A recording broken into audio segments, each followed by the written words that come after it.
I'm Matthew Buckley Smith, and you're listening to SLEERICKETS, a podcast about poetry and other intractable problems.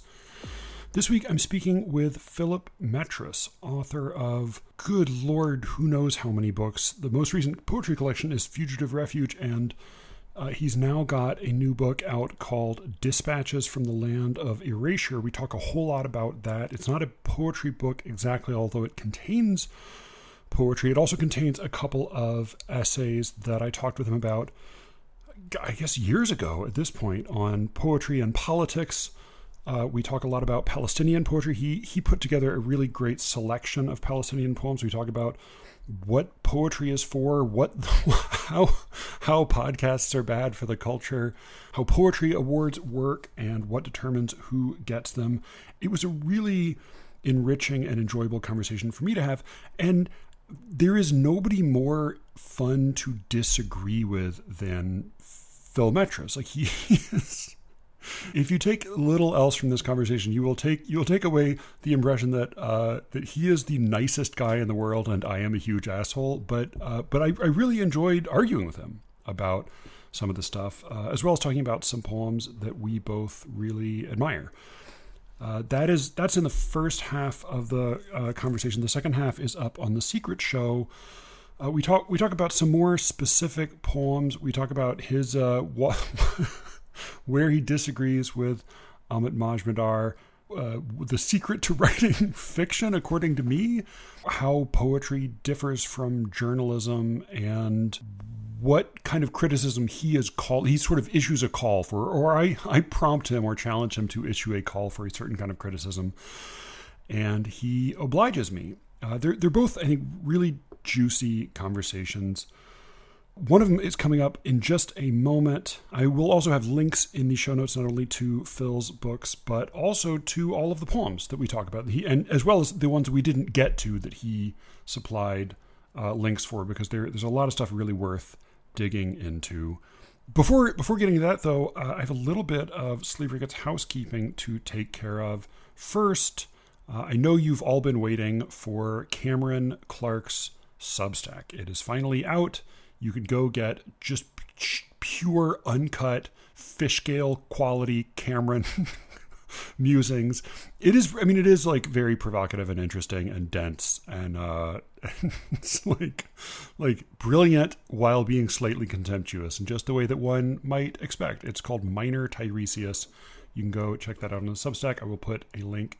What I do is actually, if you look at the bottom of the show notes, I always have links to a lot of the frequently mentioned names on the show, as well as links to all of the hosts. For Brian, I think it's just a Twitter link. For Alice, I have her new Substack now, as well as Poetry Says. And for Cameron, I will put his Substack on there as well. So go check that out. Go also check out Jonathan Farmer has a great new essay out in Slate. Jonathan is, I think, quietly has over the last 5 or 6 years become the living person who knows the most about Lyndon Johnson, whose name is not Robert Caro. Like, I think that may be only a slight exaggeration. Like, Jonathan has read something like 100 books about Lyndon Johnson's life, and has like such a fascinating store of knowledge. But this is an essay about a specific way in which Johnson changed the U.S. presidency and how Donald Trump has exploited that change. It's not at all what one might expect a regular contributor to SLEERICKETS to produce, but it's like an actually really serious and thoughtful and well-informed piece of political commentary. So go read that. Also, just a reminder and a kind of an ongoing call. Thank you to everybody who sent in listener poems for listener crit episodes 1 and 2. I would like to do more, and I've had some really lovely responses, and I'd like to maybe incorporate Alice and Cameron, maybe not at the same time, maybe an alternation. We'll see. But send in if you'd like me to talk about a poem. I think what I will do is I'm going to try to keep these episodes on the main feed, because people seem to get something out of them, even if they were not listening to their own poems being critiqued. But if you'd like to contribute, you do need to be a Secret Show subscriber. So subscribe to the Secret Show, send me a poem, and let me know if you have feelings about Cameron and or Alice commenting, and we'll go from there. As always, if you genuinely have trouble paying for the Secret Show, just send me a note, and I will hook you up. And if you are feeling extra generous or just have a whole lot of expendable income, consider becoming a motherfucker of the arts and giving a little bit more and helping to support the main feed, The Secret Show, and everybody who enjoys them both. Thank you for listening to all of my housekeeping bullshit. Now let's get to my really fun, and I would say it's fiery, except that Phil Metris can't be fiery. He is the world's most patient man, especially when speaking to me. So here is Phil Metris, author of Dispatches from the Land of Erasure. I mean, just to give the 1 minute, I don't know, précis of the book. It's a very different kind of book, Dispatches from the Land of Erasure, in the sense that I'm gathering both kind of personal and critical essays, as well as roundtables, conversations, and interviews, all into a kind of, I don't know, something of an anthology of conversations between, within myself and between other writers. And as you're mentioning, one of the insights for me that I gleaned in conversation with a group of Arabophone and Arab American writers was that how we term Arab and Arab American literature is quite various and full of tensions and diversities and things like that. So Sophia Lillo's Sudanese American background, invites her into that conversation insofar as that she, listened to Arab music and knows Arabic to some degree, and and at the same time it would have been a fraught relationship with the dominant Arab culture insofar as, from a community that would have been seen and treated as less than the dominant culture. So maybe not unlike our own, Right, I was going to say, like not a lot like American culture, at least. I mean, though, different time scale and different, right. emphases. And I think so. I just wanted to say one more word about one of the reasons why I love going on a podcast is it is a conversation. And so in this book, I suppose one of the things I'm trying to do is invite the concept of conversation as a way for us to understand and broaden our sense of what an individual writer, can offer. I really wanted to uplift some voices maybe that aren't uplifted for various reasons, and to be in conversation with people who inspire, challenge, and help me grow as a person and as a writer. And I think I have a couple other, I don't know if you've ever read Svetlana Alexeyeva, but she's a little bit of one of my heroes. She was the Nobel Prize winning Belarusian writer who, essentially her mode is interviews that she transcribes and shapes. So she's this writer as profound listener. And the interviews, the things that people tell her are just absolutely incredible. So yeah, that's just a little bit about the book and the context. Well, it invites a kind of a question, just the beginning of that conversation. I think it's chapter 4 in the book. There's a concern that I think you're the one who brings it up, and then different people have kind of different thoughts and comments about it. But you express a kind of a regret that there's not more critical attention paid or criticism of Arab American poetry. And this is a question I have sort of about in this specific case, but also more broadly, because I always feel a sort of an odd, a moment of confusion almost when, even being at Westchester Poetry Conference years ago, and somebody was putting out so there's some comment about a critical, there's a scholarship or criticism, not a review, but a piece of criticism or a study written on some contemporary living poet I read and enjoyed and knew the work of. But my question was almost, well, what is it? What are you doing? What would this mean exactly? I know what a review is, and I know what scholarship on classical or old writing is, that sort of provides a lot of what we lack because it's not contemporary for us. Right. But it then makes me curious, like, what is the thing you would, what specifically is it that you're missing that you would want, or sort of what should this be for any contemporary poetry? Right.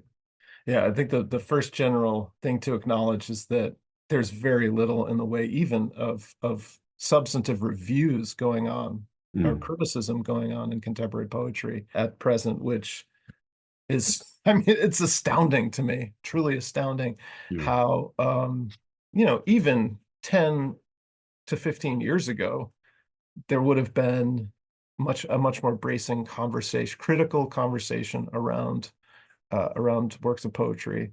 Even, I'm thinking of we can almost like trace them by scandals. I think Rita Dove put out a 20th century American poetry anthology. Yeah, I remember that.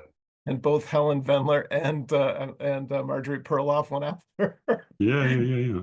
And but you would say that's part of, like, that was a healthier moment in criticism, like that there was that kind of intense back and forth, or what is the thing that we're missing? Sure. I mean, yeah, I mean, I think that just to have critics at all and have critical engagement. I mean, like I'll just say, just for example, with my own experience of this world, people are much more likely to ask to do an interview with me than to read a work really carefully and consider its merits and its demerits.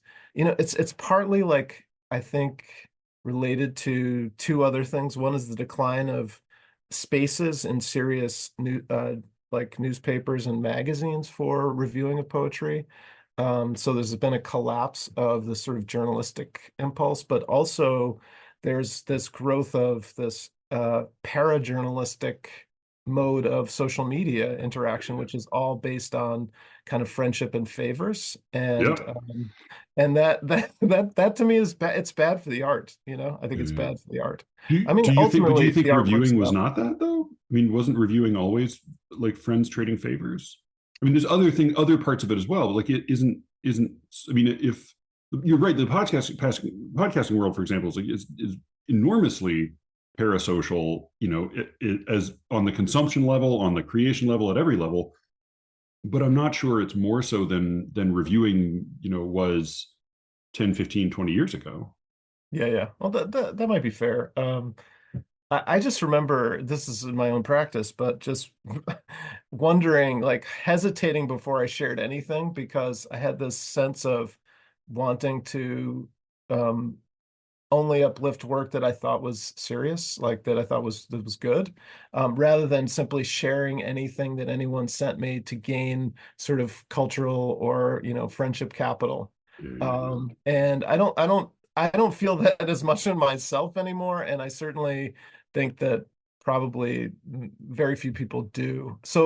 And I'm not going to say, like, what I mean is we need more gatekeeping, but I just wish people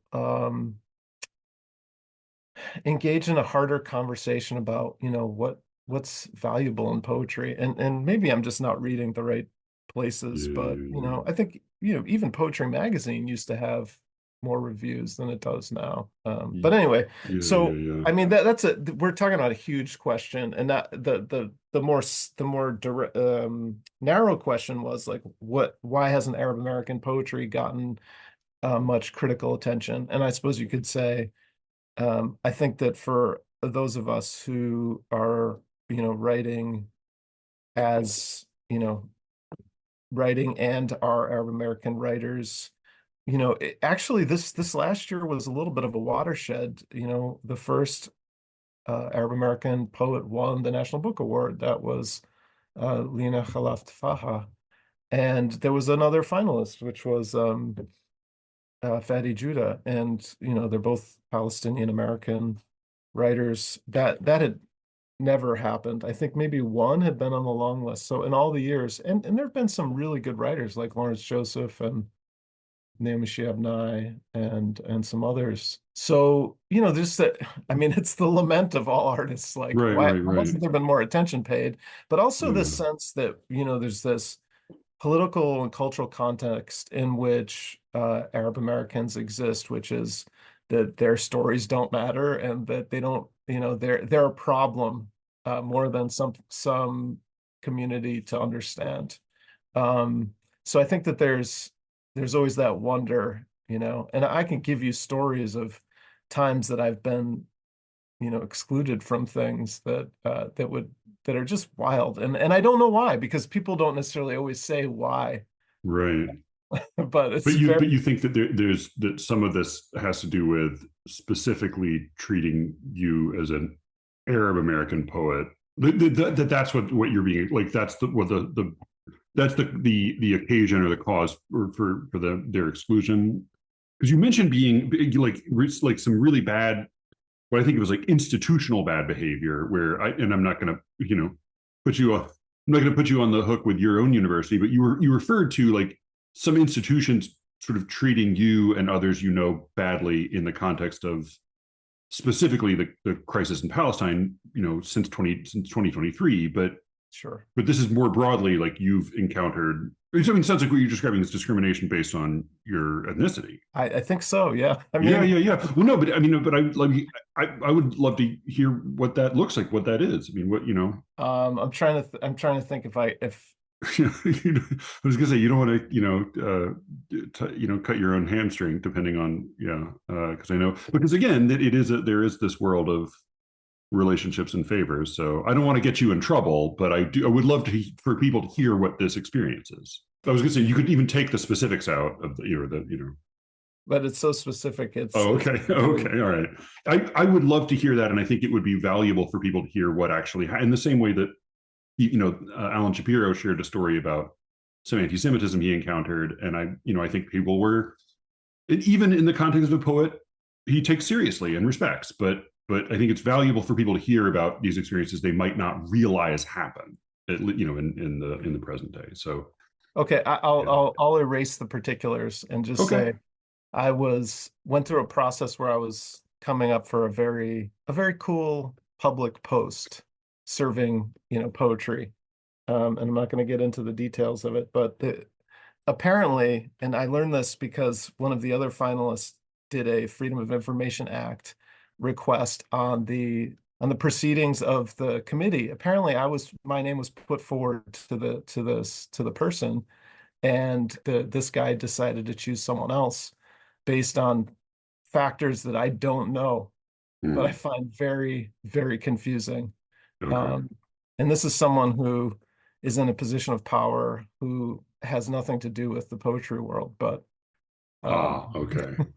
Okay. Yeah. and and part of the reason I don't want to share it is that I may, apply for this thing again, and I don't want. Yeah. No, of course, yeah.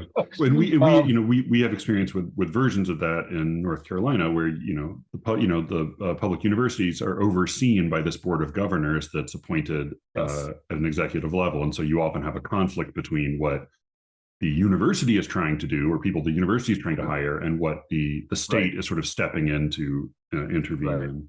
Right. But I think there are two categories of exclusion that are happening, and kinds of erasure. And you mentioned the other one. So one is maybe based on identity and fears, or on, not really knowing, or stereotypes about, who I am, and the communities from which I come. But there's also around positions that people are taking, public positions, particularly around, what's happening in Palestine and Gaza and things like that. So those are kind of parallel and sometimes overlapping categories. So it's like questions of being and doing, like who you are, and also like what you've said or, done. And there are plenty of examples of notable people, both Palestinian related and not, who've been, unhired or fired because of their public positions on what Israel's doing to the people in Gaza. Just to give you a couple examples, one of my friends who occasioned, one of these roundtables, Rhonda Gerard, had a very acidic tweet that she said she was very angry at the encomia that sort of spread after Barbara Bush died.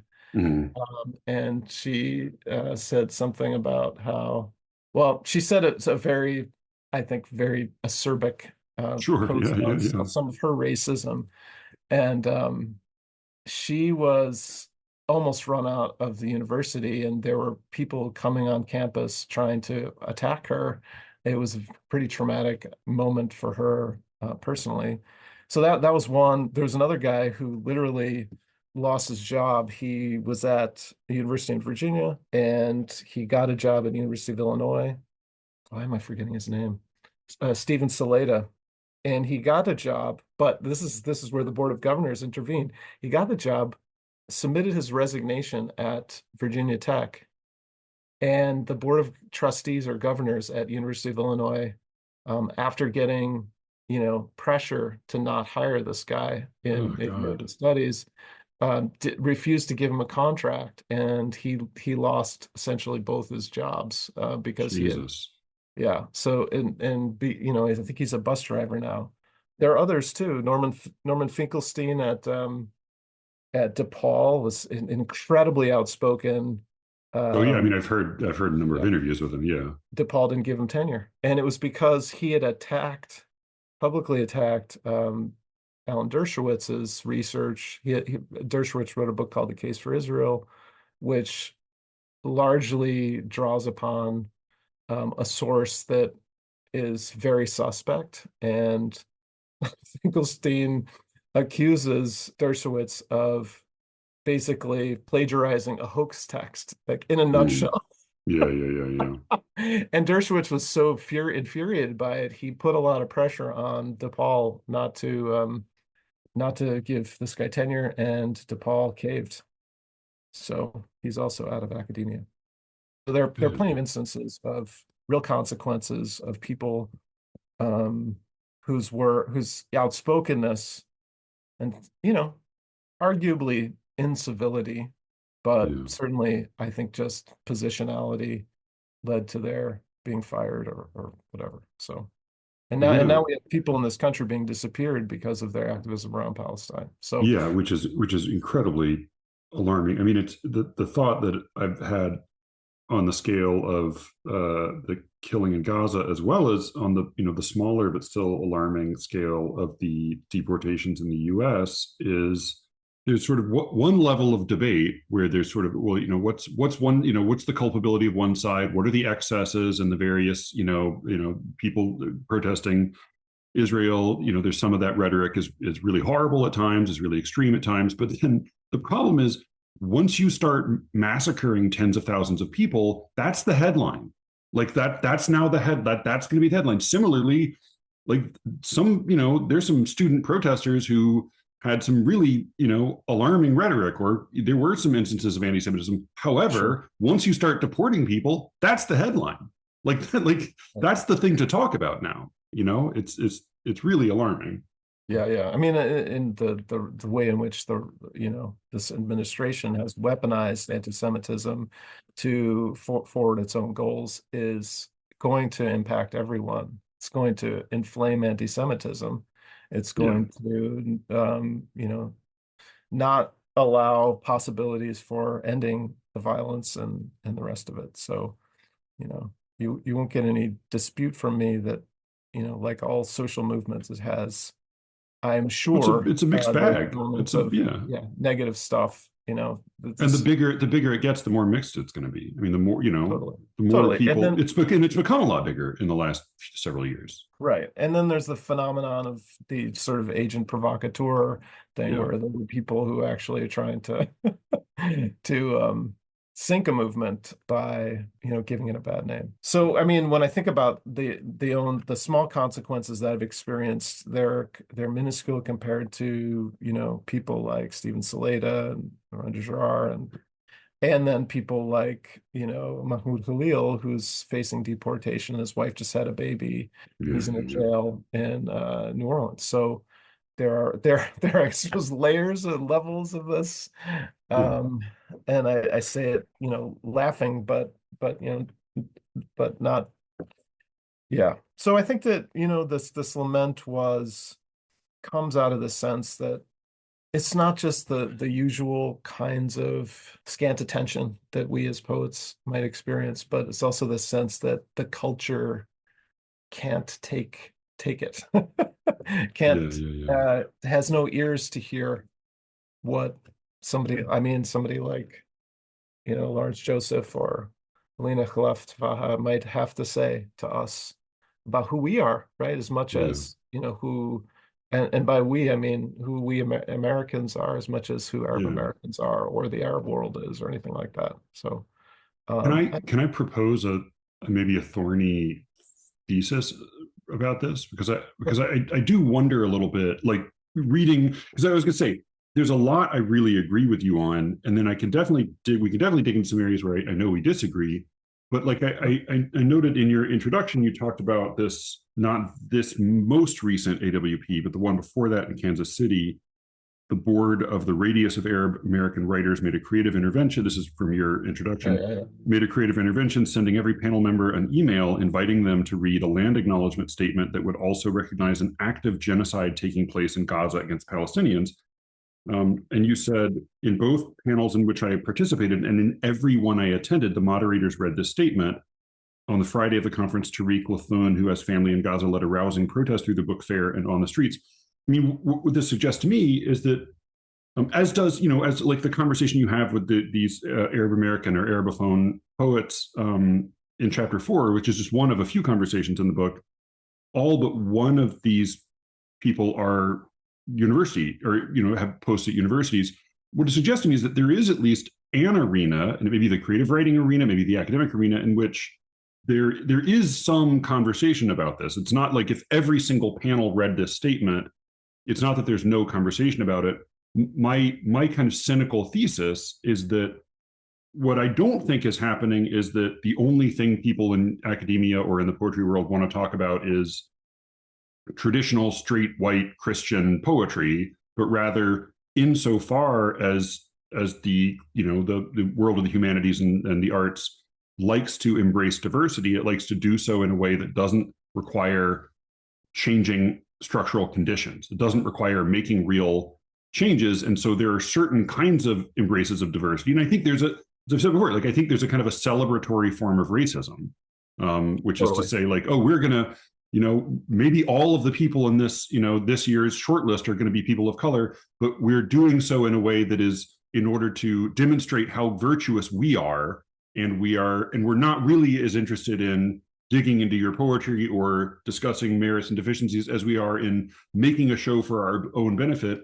And in the case of Arab American poets, there are thornier direct questions about real live conditions right now on the ground that can't be covered simply with representation. That there's a more involvement. Like once you start elevating Arab American poets in contrast to various other kinds of maybe like easier to manage, minorities, you start to have to ask questions about Palestine and Israel, for example. And that gets into like, oh wait, actually changing real conditions, that involves a kind of involvement, like a kind of commitment that we're not really interested in. We're interested in making a show of things. That's my ultra cynical reading. Well, I think there's some real truth to that, and I don't think it's necessarily out of some sort of nefariousness. I mean, we all want to be perceived as good. We want our institutions to reflect, our highest values. There, I suppose, two things I'd want to say about it. Like I had written that initial piece in this book, Dispatches, in 2018, but the world has changed quite a bit since 2023, and people are much more tuned into what's happening in Gaza and Palestine and Israel, naturally, because it's unavoidable, because you can't not see all of these things, particularly if you're on social media. I know you're not really on social media, but I'm sure that you're proximate to these conversations anyway.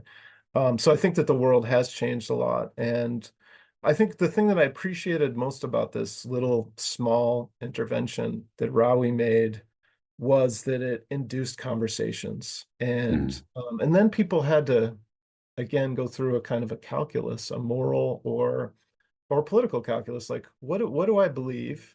What do I stand by this? What are the consequences and costs of saying it? What are the costs and consequences of not saying it? And just forcing people to kind of have to wrestle with it in a way that daily life does not require us, those of us here in the United States, to actively be wrestling with these questions. Like, what does it mean to be in a country that is providing the weapons and arms to at the very minimum, whatever your language is going to be, to kill thousands and thousands of people, many of whom are civilians, that's on us. That's not, that their problem, that is deeply our problem. And so that's what I appreciated about that. Do you think there was a cost to reading this statement? Because it seemed to me like it was a statement designed to please everybody, to be honest. Well, I think that there are some folks, some Jewish writers were intimidated by some of that, and like naturally have a measure of fear about what this is going to look like in terms of their own safety here and there. And I totally sympathize with and understand why there might be fear about that. But I think you're also right to say that in the little bubbles of kind of everybody wanting to be super liberal and lefty around creative writing, that probably it's a safer statement to make than otherwise. I would agree with that. I mean, I think the other thing I would say is, like, for example, Lena is winning the National Book Award in poetry.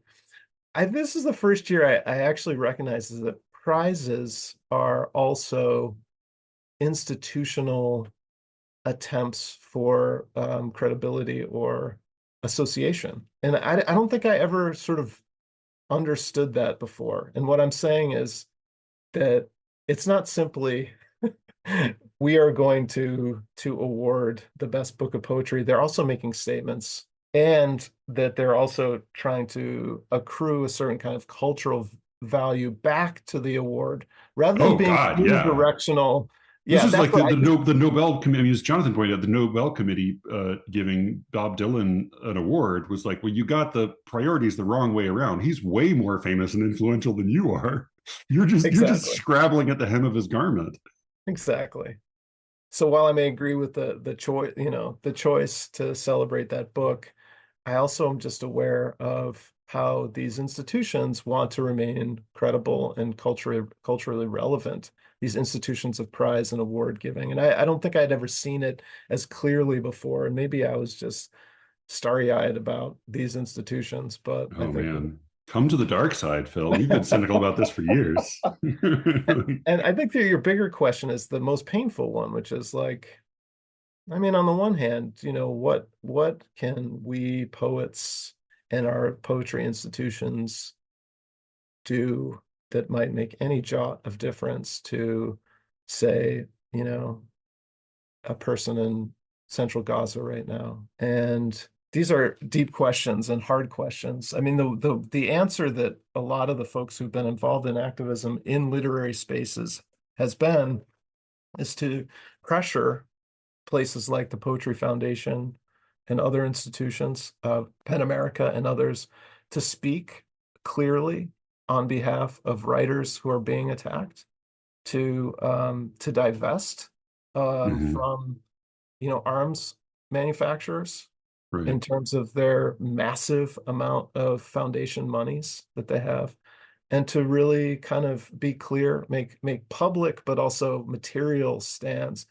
Does it change the fact that Elbit Systems, can, do its work in terms of making weapon systems? No, it doesn't. But it says we are not going to participate in that. And the idea is to kind of, if enough organizations make it toxic to be investing in weapons systems and defense industry kinds of contracts, that does make a difference. This is the South Africa effect.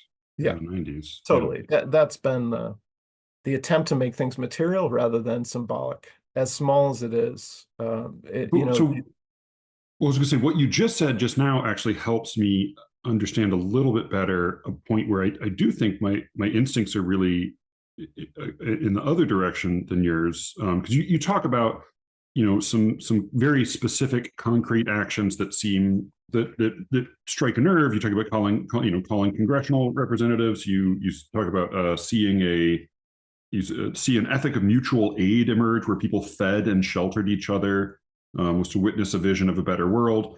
And I'm, and I think when you talk about pressuring a literary organization to help writers who are sort of within its purview and who have been treated badly because of their politics or their ethnicity, that feels to me like, okay, that it makes perfect sense to me that if this is a literary organization that ostensibly serves as an advocate for writers, then putting pressure on them to serve as an advocate for writers feels like that makes a lot of sense. Similarly, I think there's the boycott logic of like, hey, let's try to encourage as many large, influential people and institutions as possible to withdraw their financial support from X, Y, and Z bad actors. That makes perfect sense to me. I am a little bit more resistant to, and maybe this is what you meant, but you say writers have also staged boycotts of literary organizations that have been neutral, silent, or outright hostile to Palestinian rights, including the 92nd Street Y, the Poetry Foundation, and PEN America. Again, when you're talking about specific, hey, you're supposed to help out writers, you need to be doing your job in this case, or we're interested specifically in your financial investments, that makes a lot of sense to me. I'm less sympathetic to arguments that, you quote Michael Herr, who wrote the wonderful book Dispatches about the Vietnam War, which I hadn't read since high school, but it was amazing, read. He says, you are as responsible for everything you saw as you were for everything you did.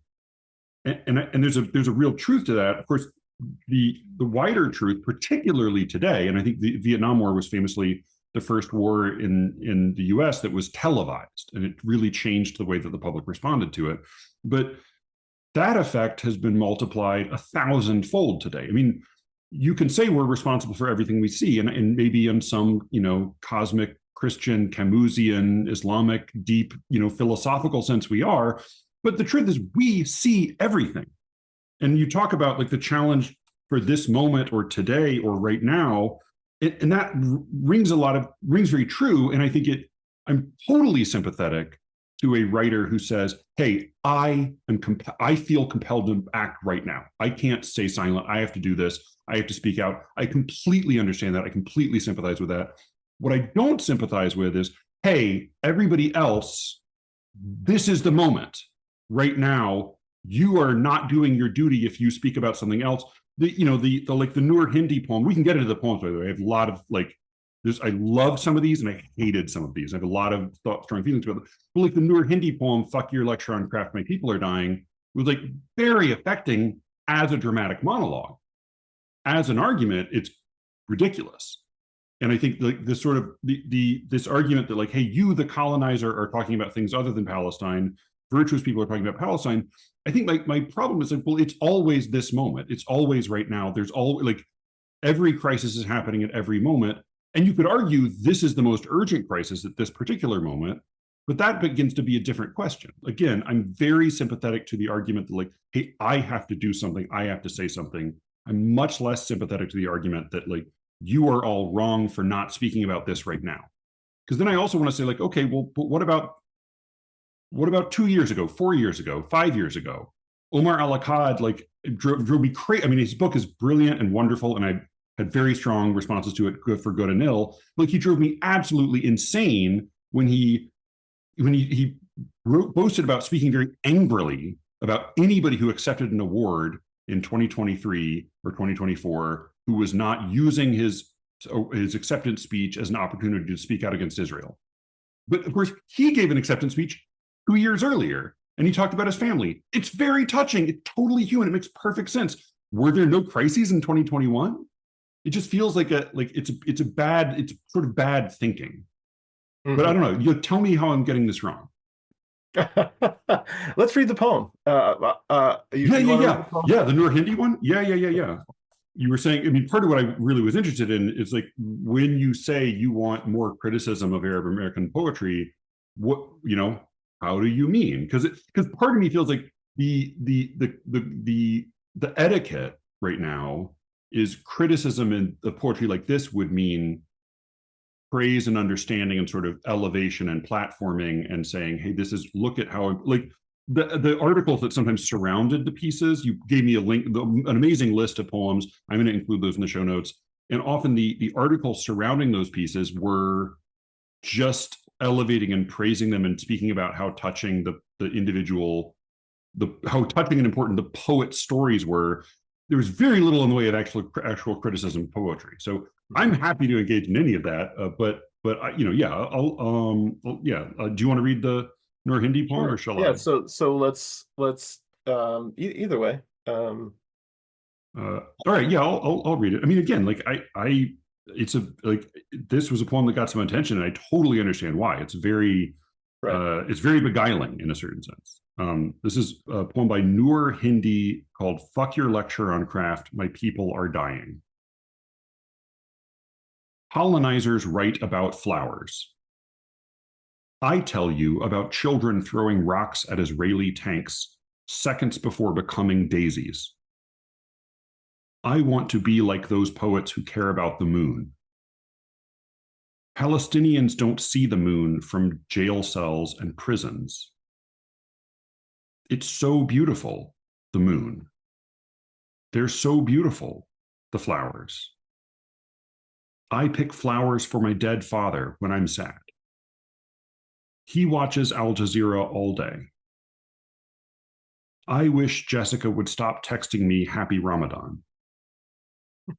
I know I'm American because when I walk into a room, something dies. Metaphors about death are for poets who think ghosts care about sound. When I die, I promise to haunt you forever. One day, I'll write about the flowers like we own them. Thank you. I have a totally split response on this poem. It's terrific as a dramatic monologue. Like if put in quotation marks as like, here is a speech by somebody she's Palestinian American. She's seeing this happen from a distance. She's feeling her personal connection, family connections to Palestine. She feels guilty as an American. She also feels furious at America. She is bitter, and she's making sweeping claims about those around her in anger because it's such a horrifying situation that she's observing. She feels frustration with others who don't feel the same thing she does. She is witty and funny and sharp and mean in ways that ring really true to the voice of somebody experiencing pain and anguish and confusion because of such a horrible crisis going on. Yeah. As a dramatic monologue, it's wonderful. As an argument spoken by the author, it's petulant and incoherent. So, and I think like my suspicion, I don't know, my suspicion is that she may not want me to read it as a dramatic monologue. I read almost every poem as a dramatic monologue. I think they tend to be better that way. Almost every poem improves. Seriously, almost every poem improves as a dramatic monologue. We would make the same argument about Death Be Not Proud, the John Donne poem. I love John Donne. Death Be Not Proud as an argument is pathetic and incoherent. It doesn't really hold together. It doesn't really make sense. It's totally unconvincing. As a dramatic monologue, it's shattering. It's totally heartbreaking. So that's sort of my split critical response. I don't have reading the conversation. She was not part of the conversation, but the conversation with the other Arab American poets, I was very aware of how out of the loop I am in academia. And so when you ask for criticism, you may mean somebody who's more articulate than I am. But like that was my critical response to the Noor Hindi poem. And I'm curious, like help me, help enrich my understanding of it. I appreciate your reading of it because I think that you capture the power of the piece, which is that it comes out of a sense of, I think, tremendous grief, guilt, and fury that grief and guilt for being kind of separate in a way, being in diaspora from the situation in its greatest intense horror on the ground in Palestine. And this poem was written in 2020. Or sorry, it was published in 2020 in poetry, so it was written before that. Yeah. So we don't know what specifically induced this poem, but of course there's been kind of rolling, massacres, crises, dispossessions. And this whole packet, read through it, and I have to kind of, adjust my sense because I'll assume one of these is written about one crisis, and it turns out, oh no, this was about the siege of Ramallah. This was about this other. This was written in 1994. It's not, there's been no shortage of crises. Right. It does seem like the one we're in the midst of now is at a whole other scale.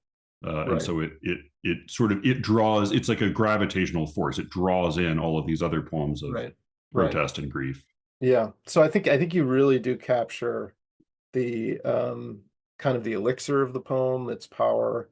I also have ambivalence about the poem, but I think that I think a critical response to this poem, which would engage the terms of the poem, it would be to explore and investigate how it's attempting to create not only an I, which is the dramatic monologue, but inviting the reader into a kind of a we, a kind of being on the team of the I. And I think that kind of marks it in some respects as a poem that's attempting to do social cultural work and not just aesthetic work. And so there is a you in the poem, as you say, like, I tell you about children. So the you in the poem is someone who's kind of on the outside of this pain, right? I tell you about children throwing rocks at Israeli tanks. She also says the other you in the poem is, I promise to haunt you forever. So there's a sense that she's implicating us as readers, particularly as readers who don't know what's happening. And I think that it's a hailing through the negative, saying like, come on, guys, you can do better than this. You need to know. But do better than what? Do better than write poems about flowers? Like, that's the thing. Again, if I'm going to read it as an actual speech that the author is speaking, right, then it totally falls apart. But you're like, this is like, she's saying you other poets should do better than write poems about flowers. This is the argument. Right. So yeah, I mean the title suggests that there's a context. Right. Fuck your lecture on craft, my people are dying. Yeah. And the context is that someone has decided to focus on at what I imagine is a workshop context in which someone has decided to focus on something that they perceive as important, but is missing the entire point for the poet or the speaker. Yeah. And I don't know. And I think another way of talking about this is an article by Fargo Tabahi about craft as well, like craft in a time of genocide. And this is not going to answer your question about like, yes, but this is always happening. But what would it look like at this moment to interrogate the terms of how we talk about poems that would acknowledge the gravity of what's happening and our implicatedness in it, and that what we're doing is always, that's not in a vacuum, that's not free of all of these other implications. Does that, and I think that what I hear you saying, and I agree with on the other side of this, is like, then no one would maybe create art at all. Right, because again, it's always right now. Right. It's always, this is the moment. It's always like, there's no moment when there's not something shocking and horrifying, and that to varying degrees we're on the hook for happening, whether it's a block away, a state away, half a world away. There's no time that's not right now. Right. There's no time that's like, I mean, this is what I'm reminded of is, I may have mentioned this on the podcast before, but I was in a forms class with Greg Williamson studying like a poetic form less famous than the Pantoum, but also from Malaysia and also based on the same pontoon form. We were studying this and we heard somebody screaming in the hall outside. So we stopped the class. We went outside. A woman had fallen down the stairs and broken something. She was lying on the floor. We brought her water. We called 911.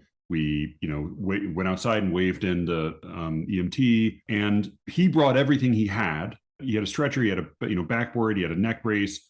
He brought some medicine for her, but he didn't have his partner who could lift the other end of the stretcher. We offered to help, but of course he wanted a pro to do it. He didn't want one of us to be bungling the job. And so he sat with her while he waited for his partner to come. And there was like 10 minutes when she was still in the hall screaming. And of course, it was impossible while she was screaming to continue class. So we just took a little hiatus. But what it brought to mind is that that's never not happening. And so to some extent, it makes sense that like within a certain range of urgency and immediacy, we'll say like, maybe it's important for us to study poetry, but right now we've got to stop everything and go help this lady in the hall, right? That's a totally human, understandable impulse. But also, there is always a lady in the hall, right? And I think my honest response when I hear "fuck your lecture on craft" or the Mahmoud Darwish poem "State of Siege," long poem, and there's some interesting. I had some questions about how much is the translation, because there's some things with the English that were sort of odd or interesting. But he has an allusion to Eliot, where he says, "Don't to the critic, don't measure out my words with coffee spoons." And I, like, on the one hand, like, I understand, got it. Like, I totally understand that impulse. As a dramatic monologue, it makes perfect sense.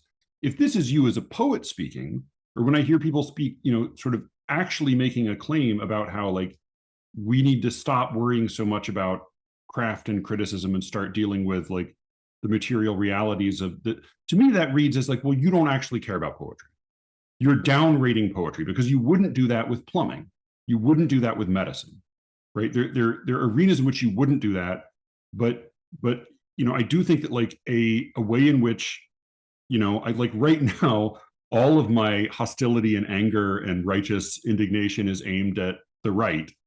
However, I think the left in the academy for a very long time has been responsible for a kind of a logic of infinite deferral.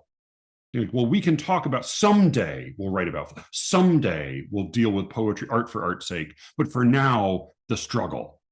And part of me thinks, like, well, okay, but does poetry matter or not? Is poetry a thing that deserves talking about or not?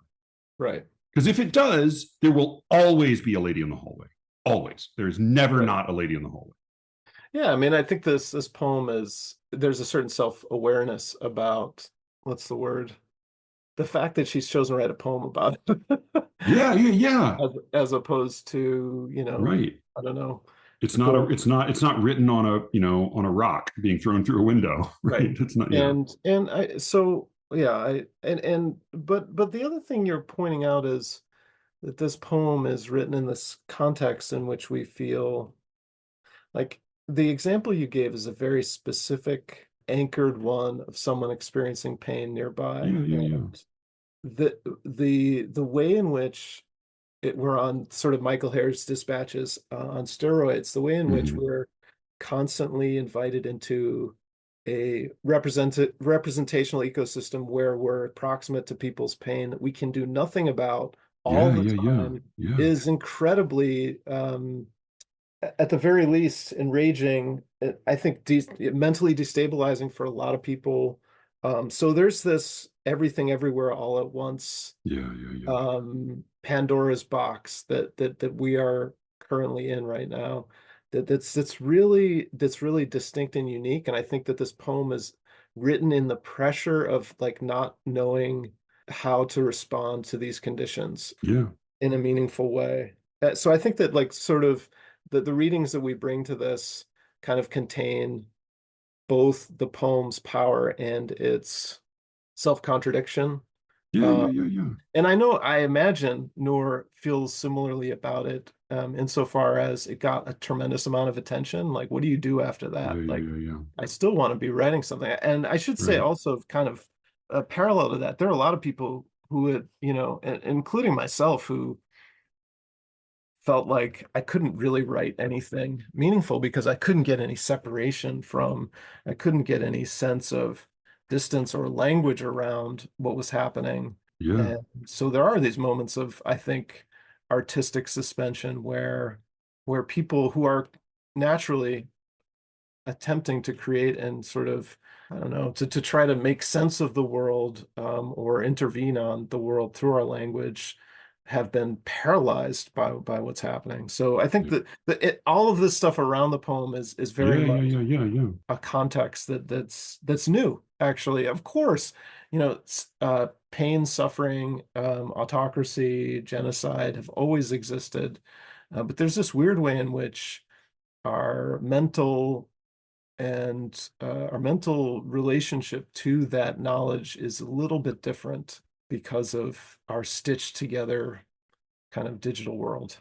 And I mean, in a poem like this, I mean, in a way, like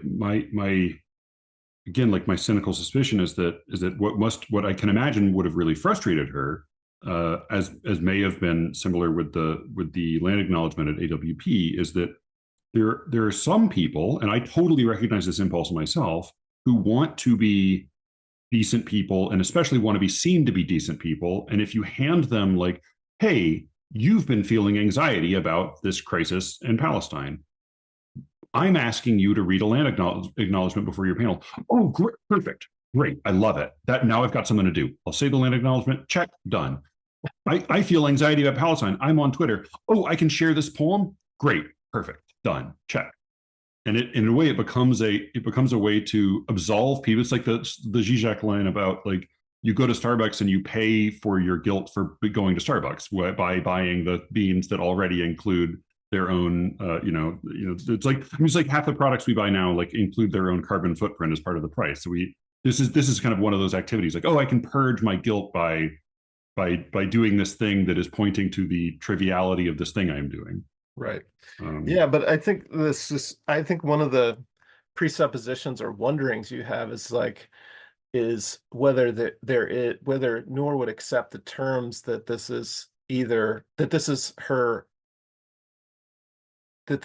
she's employing a kind of mask here or dramatic right. or this is her actual speech. And I think if we presume that she believes it's her actual speech, then we take away some possibility that she could have been thinking about her own sense of distance from this. But I think I always you get full credit. My thought is like, if your poem is a great dramatic monologue, you get full credit for it. As like, to me, as an artist, you get full credit regardless of what you intended. I'm also interested in the question of what she intended separate from that, but I would give her I give her full credit for writing a terrific dramatic monologue regardless. I just to go back to this thing about we all want to be perceived as good is I think this poem is there's a little bit of pressure that it's placing on the reader to sort of like show up for her people, and I totally understand why it would be trying to work that way. One of the articles that is always in the back of my mind when I think about poetry of this kind really is an article that Philip Bryan Harper wrote about the nationalism. I think in a sense, there's a kind of, when we talk about poetry around identity, the term nationalism is really appropriate. It's kind of creating an I and a we and a them. Or he talks you, about the ways in which, right, the black arts, right, the you is the them, right? The black arts movement constructed a very strong and definitive us and them. And that was intentional because they really wanted to move people, not simply emotionally, but to get them into a certain kind of activist understanding of how to proceed. And I think that this poem is also employing similar rhetorical gestures of inviting you to not be part of the you of this poem and the them of the poem and wanting to associate with the I. Is that a hail? Is that an interpolation that everyone will accept? No, of course not. But I think that's one of the ways that this poem is attempting to stake a claim or lay a claim or interpolate its reader. And certainly to be at least sympathetic to understanding the deep grief and pain that this speaker / writer must have been going through to sort of think about all the ways in which this very thing that she loves is something that seems ineffectual and small in the face of the disaster. One of, I think, the most cunning lines in the poem is he watches Al Jazeera all day. And she's talking about her dead father, but it's funny reading that, the echo that rang in my mind was, I feel like I've read a dozen poems by, liberal, progressive, contemporary poets who would have a similar line in a poem about a father, dead or alive, but it would read like he watches Fox News all day. And Al Jazeera is not Fox News, and Al Jazeera, has been praised for being, one of the few sources to provide like really clear coverage of the massacre in Gaza. But the suggestion there is like what he's doing is totally understandable, and it's heartbreaking, and it makes perfect sense that even a dead mate, like, he would be unable to look away from what's happening, and this is the best way to see what's happening. He's sort of he's watching from a distance, in this case the distance of death, the afterlife.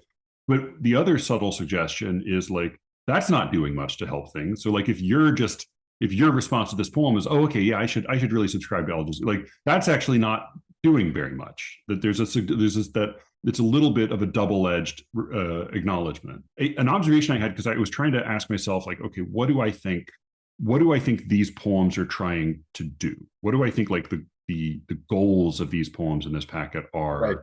Most of the poems in this packet, or the chief functions of them, seemed to be either to offer catharsis to sympathetic insiders or to prick the consciences of sympathetic outsiders.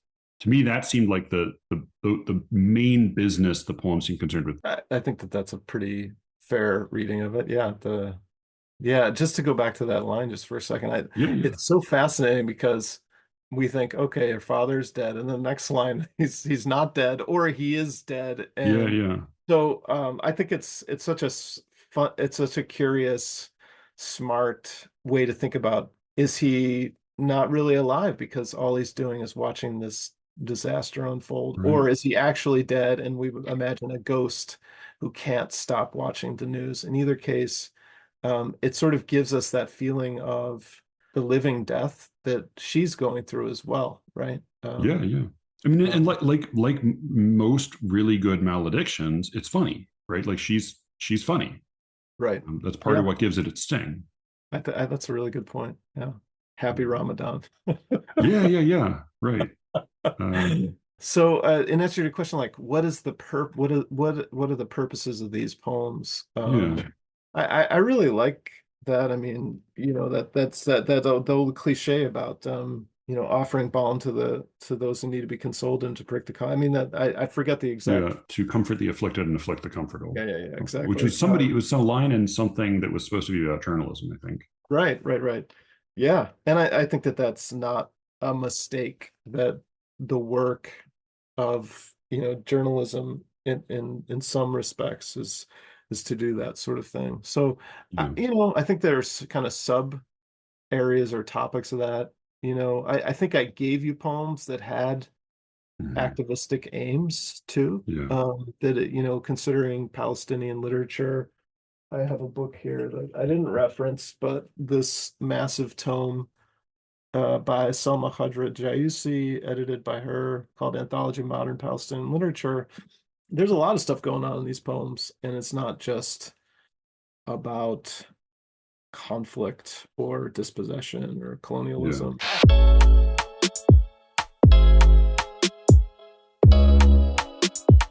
That was the first half of my conversation with Philip Metris, author of Dispatches from the Land of Erasure. Go check that out now. I have links in the show notes to that, as well as all of the poems we talked about, and the poems that we didn't get to, that he also recommended, as well as a number of other things we talked about. Go to SLEERICKETS.substack.com, put your email address in to get a week's access for free, and check out the second half of our conversation, in which we get into even more weeds and find even more things to argue about. There is also a brief mention of Stephanie Yu Duhem in our conversation. She's a total delight. I had not, when I spoke with Phil, yet spoken with her, but I did record an episode with her that will be coming out soon, and I think you're really going to enjoy that. It was really fun talking to her. So there's just a little brief preview of that mentioned in the second half. Go to SLEERICKETS.substack.com to check that out. Go to the show notes, get Dispatches from the Land of Erasure. Check out Jonathan's article, What the Hell is the Presidency For? In Slate. Go to Cameron's Substack, Minor Tiresias, Alice's Substack, In Future. Thank you all for listening. You can reach me, as always, at SLEERICKETS@gmail.com, and with any luck, I will be speaking to you again very soon. Until then.